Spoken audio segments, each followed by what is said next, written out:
নমস্কার বন্ধুরা, গোপালে হেসেলে আপনাদের সবাইকে স্বাগত। বন্ধুরা, আজকে উইকেন্ডের জন্য আমি দারুণ টেস্টি একটা কম্বো রেসিপি প্রিপেয়ার করেছি। আশা করছি আপনাদের সবার খুব ভালো লাগবে আর খুব ইজিভাবে কিন্তু এটা তৈরি করা যাবে। তাই চলুন সময় নষ্ট না করে রান্নাটা করে ফেলি। আজকে যে কম্বো রেসিপিটা তৈরি করছি তার জন্য একটা স্পেশাল পরোটা তৈরি করব, আর তার জন্য আমি আটা নিয়ে নিয়েছি। আমি আটা দিয়ে করছি, আপনারা চাইলে কিন্তু ময়দা দিয়েও করতে পারেন। এর মধ্যে প্রথমেই অল্প নুন দিয়ে দিলাম, অল্প তেল দিয়ে দিচ্ছি, ভালো করে মিশিয়ে নিচ্ছি। নুন তেলটা ভালো করে মিশিয়ে নিয়েছি। এবার অল্প অল্প জল দিয়ে একটা ডো তৈরি করে নেব। এই ডোটা খুব শক্তও হবে না, আবার খুব নরমও হবে না। ডোটা তৈরি হয়ে গেছে। এবার এটাকে 8-10 মিনিটের জন্য একটু ঢাকা দিয়ে রেস্টে রেখে দিচ্ছি। আর এই কম্বোটা তৈরির আরও অন্যান্য আনুষঙ্গিক কাজগুলো চলুন এই সময়ের মধ্যে সেরে ফেলি। এবার একটা বাটির মধ্যে কিছুটা তেল নিয়ে নিয়েছি। তার মধ্যে প্রথমেই দিয়ে দিচ্ছি ড্রাই রোস্ট করা কাসুরি মেথি, দিয়ে দিচ্ছি হলুদের গুঁড়ো, লঙ্কার গুঁড়ো দিয়ে দিলাম, দিয়ে দিচ্ছি অল্প গরম মশলার গুঁড়ো। এবার দিয়ে দিচ্ছি পনিরের টুকরো। আমি এখানে 200 গ্রাম পনির নিয়েছি। পনিরটাকে একটু বড় বড় করে কেটে নিয়েছি। এর সাথে দিয়ে দিচ্ছি টমেটোর টুকরো, দিয়ে দিচ্ছি ক্যাপসিকামের টুকরো।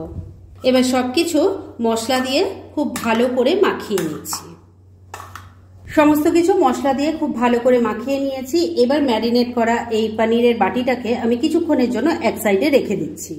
এবার একটা বাটির মধ্যে আমি 1/2 কাপ পরিমাণ টক দই নিয়েছি, আর তার সাথে অল্প একটু জল মিশিয়ে নিয়েছি।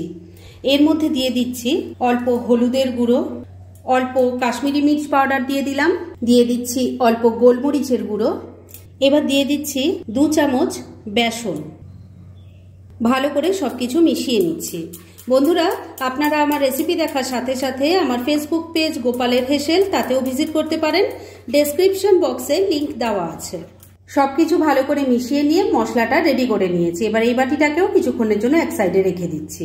এবার একটা বড় ফুলকপির থেকে ফুলগুলোকে আমি ছাড়িয়ে নিয়েছি, ভালো করে ধুয়ে পরিষ্কার করে নিয়েছি। এবার গ্রেটারের সাহায্যে এই ফুলকপিগুলোকে আগে গ্রেট করে নিতে হবে। এই যে ডাটাগুলো আছে বন্ধুরা, এগুলো কিন্তু লাগবে না, এটা কিন্তু ফেলে দেবেন। শুধু ফুলগুলো গ্রেট করে নিচ্ছি। ফুলকপিটা দেখুন ভালো করে গ্রেট করে নিয়েছি। আর এখানে একটা টিপস দিয়ে রাখি, যারা মনে করছেন এটা চপ করে নিলে আরো তাড়াতাড়ি হয়ে যেত। হ্যাঁ, চপ করে নিলে অবশ্যই তাড়াতাড়ি হয়ে যেত, তবে চপ করা ফুলকপির টেস্ট কিন্তু অন্যরকম হয়। গ্রেট করা ফুলকপিটা একটু মোটা মোটা করে গ্রেট করলে তার টেস্ট কিন্তু অনেক ভালো হয়। একবার ট্রাই করে দেখবেন। এবার এই ফুলকপির মধ্যে যা ময়েশ্চার আছে সেটা বার করে দিতে হবে। সেজন্য এর মধ্যে আগে একটু নুন দিয়ে দিলাম। ভালো করে নুনটা মেখে নিচ্ছি যাতে এর থেকে জলটা বেরিয়ে যায়, রান্নাটা করতে সুবিধা হয়। নুনটা ফুলকপির মধ্যে ভালো করে মাখিয়ে নিয়েছি। এবার এটাকে 3-4 মিনিটের জন্য এভাবেই রেখে দিচ্ছি যাতে এর থেকে জলটা রিলিজ হয়ে যায়। 3-4 মিনিট ফুলকপিটাকে এভাবেই রেখে দিয়েছিলাম। এবার এটা থেকে চেপে চেপে জলটা বার করে দেব। এটা 2 হাত দিয়ে যদি চাপেন তাহলেই দেখবেন এর থেকে অনেক জল বেরিয়ে যাবে। মানে ফুলকপির থেকে এই জলটা বেরিয়ে গেলে রান্নাটা করতে সুবিধা হবে। এবার এই ফুলকপিটাকে আমি একটা বড় ছাঁকনির মধ্যে রেখে দিচ্ছি যাতে এর মধ্যেকার পুরোটা জল বেরিয়ে যায়। পুরো ফুলকপিটা থেকে জল বার করে দিয়েছি, আর এটা বড় ছাঁকনির মধ্যে রেখে এটাকে এবার আবারও 3-4 মিনিট রেখে দিচ্ছি যাতে এক্সট্রা জলটাও বেরিয়ে যায়। আর এই সময়ের মধ্যে চলুন অন্যান্য কাজগুলো সেরে ফেলি। গ্রেট করা ফুলকপিটাকে বড় ছাঁকনির মধ্যে রেখে দিয়েছি, আর এবার কড়াইয়ের মধ্যে অল্প একটু তেল দিয়ে গরম করে নিয়েছি। এর মধ্যে ম্যারিনেট করা পনির, ক্যাপসিকাম আর টমেটো যেটা ছিল সেটা এবার একটু শ্যালো ফ্রাই করে নেব।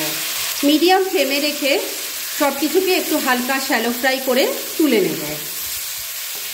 শ্যালো ফ্রাই করে নিয়েছি, এবার তুলে নিচ্ছি। সমস্ত কিছু শ্যালো ফ্রাই করার পর যতটুকু তেল আছে তার মধ্যে দিয়ে দিচ্ছি একটু বাটার। এবার এই বাটারটা মেল্ট হওয়া অবধি একটু অপেক্ষা করতে হবে।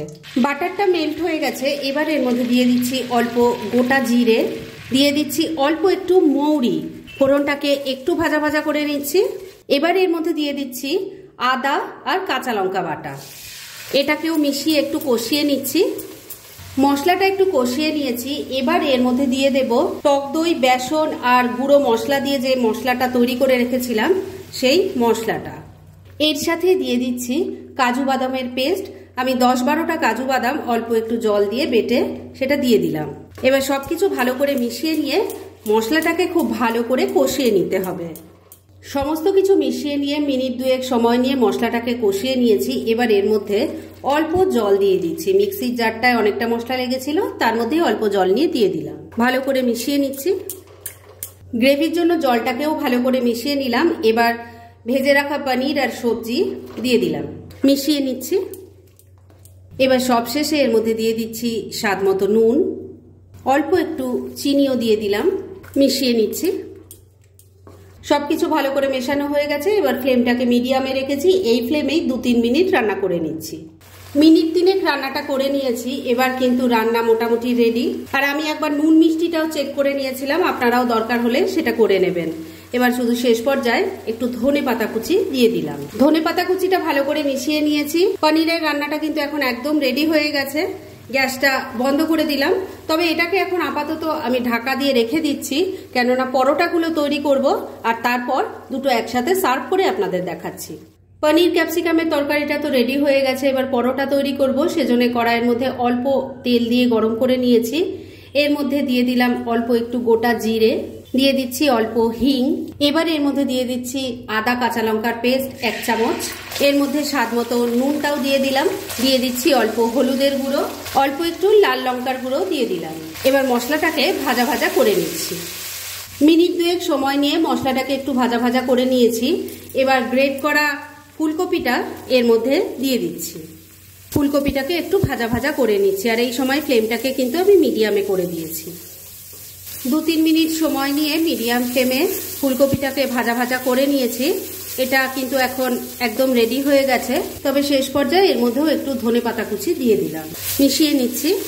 ফুলকপি স্টাফিং এবার একদম রেডি। গ্যাসটা বন্ধ করে দিলাম। এবার এটা নামিয়ে রাখছি আর একটু ঠান্ডা হওয়ার জন্য এটাকে একটা বাটিতে রেখে দিচ্ছি। পনির ক্যাপসিকামের তরকারি তৈরি হয়ে গেছে, পরোটার জন্য স্টাফিং তৈরি। আর এই সব কাজ করতে করতে ডোটারও ভালো মতো রেস্ট করা হয়ে গেছে। এবার এটাকে আবারও একটু ভালো করে মেখে নিয়ে এর থেকে বড় বড় করে লেচি কেটে নেব।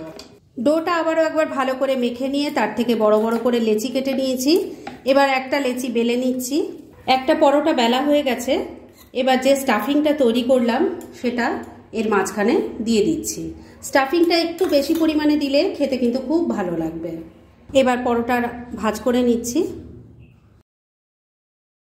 স্কোয়ার শেপে একটা পরোটা আমি ভাঁজ করে নিয়েছি। আপনারা কিন্তু চাইলে এটা গোলও ভাঁজ করতে পারেন। এবার এটাকে আবারও একটু আলতো হাতে বেলে নিচ্ছি। একটা পরোটা দেখুন ভালো করে বেলা হয়ে গেছে। এইভাবে আমি আরো কয়েকটা বেলে নিচ্ছি আর তারপর নেক্সট স্টেপের দিকে এগোচ্ছি। কয়েকটা পরোটা পুর ভরে রেডি করে নিয়েছি আর তার মধ্যে একটা পরোটা সেকার জন্য প্যানে বসিয়েও দিয়েছি। এবার এটাকে প্রথমে আগে উল্টে পাল্টে ভালো করে সেকে নেব। একটা পরোটা উল্টে পাল্টে ভালো করে সেকে নিয়েছি। এবার তেল দিয়ে এটাকে ভেজে নিচ্ছি। একটা পরোটা উল্টে পাল্টে খুব ভালো করে ভেজে নিয়েছি। এবার এটা তুলে নিচ্ছি আর এইভাবে সবকটা তৈরি করে নিয়ে তারপর তরকারির সাথে সার্ভ করে আপনাদের দেখাচ্ছি। ফ্রেন্ডস, আমার আজকের এই দারুণ টেস্টি কম্বো রেসিপি একদম রেডি হয়ে গেছে এবং আমি সার্ভ করে দিয়েছি।